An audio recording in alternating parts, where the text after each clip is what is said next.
Choosing the wrong sewing machine needle is quite literally one of the most frustrating common sewing mistakes I tend to hear about. And poor needle selection could lead to difficulty working with fabric, poor stitching quality, and breaking of the needles. And then nobody got time to replacing them needles. Those needles are expensive. So luckily for you, I've compiled a list of the most top 7 best commonly used needles one should have in their pack. And even if you're a top designer or a bad seamstress, you might want to stick around because you might learn about a couple needles that you ain't never known existed now. Okay? I'm just saying. Chris Corbett here, and you already know what time it is. It's time for some couture conversation and wardrobe wisdom. We're going to get straight into it. The first type of needle is the universal needle. This is the most commonly used needle. It can be used with synthetics, some knits, and woven fabrics, okay? The more finer the needle, the more lightweight the fabric should be.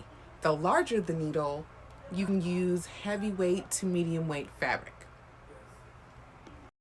Okay, coming at number 2, we have the ballpoint needle, and this differs from the universal needle because the tip is a little bit more rounded, which allows the needle to separate the fibers instead of cutting them. And this makes it good for rib knits, double knits, all knits really, fleece, and it just keeps the fabric from like running or lathering from the pressure of the needle like pouncing on the fabric, you know?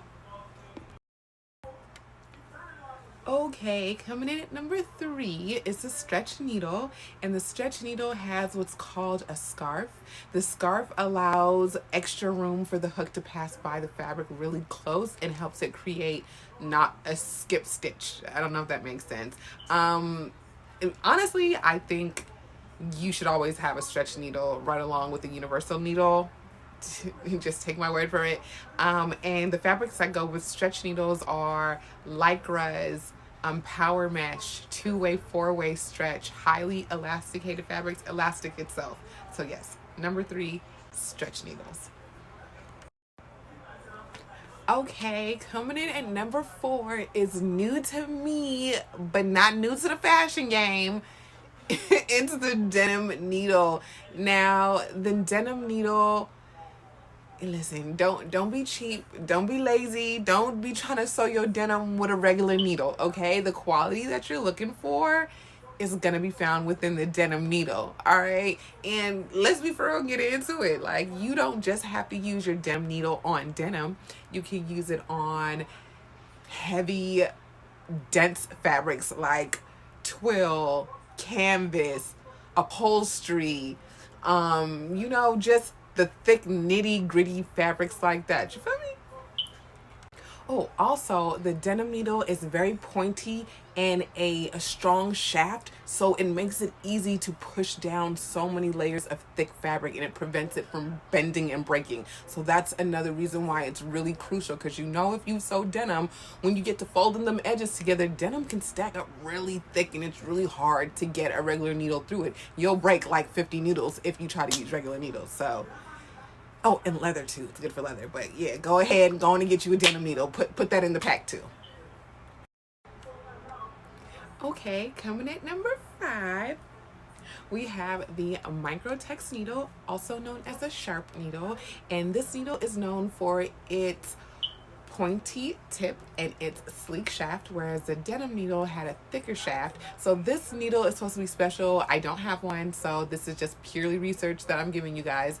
I would love to have one though, because like I said, it's known for not leaving puncture holes in the fabric. And unfortunately, I'm not perfect. I've had to stitch denim and take it out, and with denim or leather or cotton, you can see the puncture holes once you take out the stitches. So to have a needle kind of eliminate your, like erase your holds for you, so to speak, I think that's really cool. So I had to throw that in there at number 5. Okay, coming at number 6 is my personal favorite needle, the leather needle. And the leather needle is also known as the chisel needle because the tip point kind of behaves and looks like a chisel. It's good for real leathers, suede, but it's not good for faux leather because the genetic makeup, I guess, of leather versus like synthetic leather is so different that it just doesn't work But yeah, number 6, leather needle. And coming in at number 7 is the self-threading needle. Now, this needle is also new to me. I thought it was so cool. I definitely went ahead and grabbed this one ASAP. And it has like a small slit or groove at the top of the eye, just making it easier to self-thread. And this is good for people that have bad eyesight or have, just problems threading their needles. And that is something that could also be very frustrating and make you not even want to start sewing. I've literally witnessed it frustrate people. So I think this is another really cool, innovative needle that just comes in handy and helps. A self-threading needle, like what? Yes. Now, the self-threading needle can be used with, oh my goodness, wool, polyester, silk, linen, cotton, any of those fabrics. So I think, this is a win-win. I haven't cracked mine open yet, but I can't wait to give it a go.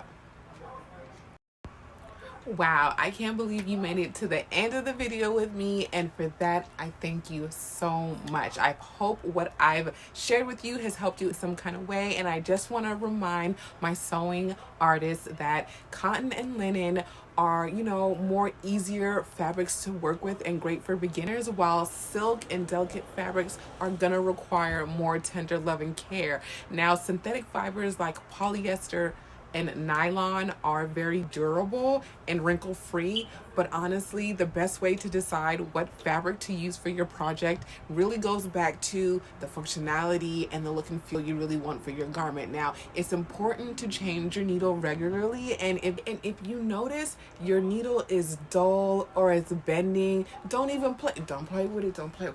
Don't even play with it.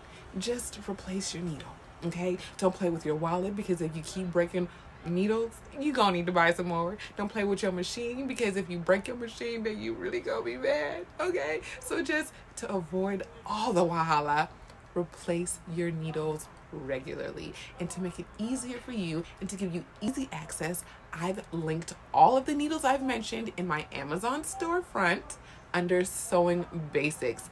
So you don't even have to really work hard to find them. I did it for you. I did all the hard work for you. So you're welcome. You know the drill. Couture conversation, wardrobe wisdom, no holla. Okay, bye.